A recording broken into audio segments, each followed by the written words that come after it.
కన్నతల్లి దేవకి. కృష్ణుడి తల్లి ఎవరని ఎవరినన్నా అడిగితే అందరూ యశోదనే అంటారు. మన సొంత ప్రయోగాలు చేస్తే కొడుకు పుడతాను నమ్మడం ఒక మూర్ఖత్వం.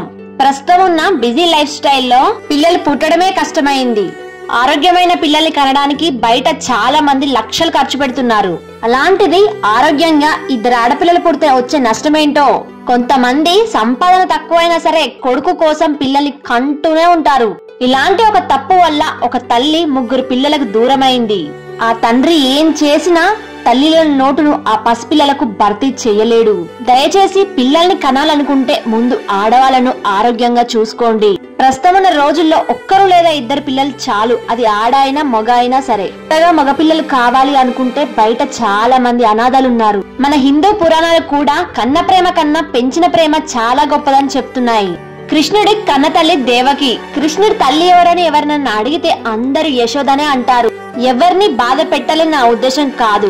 ఆడ మగ అని ఈ జనరేషన్ లో తేడాలు లేవు. మగపిల్లల కోసం అనవసరంగా ఒత్తిడి పెట్టకండి. మగపిల్లాడి కోసం ఆడవాళ్లపై అనవసరంగా ప్రయోగాలు చేసి వాళ్ళను మానసికంగా శారీరకంగా బాధ పెట్టకండి. ఇంత చెప్పినా సరే మాకు వారసుడు ఖచ్చితంగా రావాలి అనుకునే వాళ్ళు, వారసుడు వచ్చేదాకా మేము కంటూనే ఉంటామనే వాళ్లకు నా ఒకే ఒక్క సమాధానం, వారసుడికి ఎప్పుడు ఆస్తి కావాలి, అమ్మాయికి మాత్రం అమ్మ నాన్న ప్రేమ కావాలి.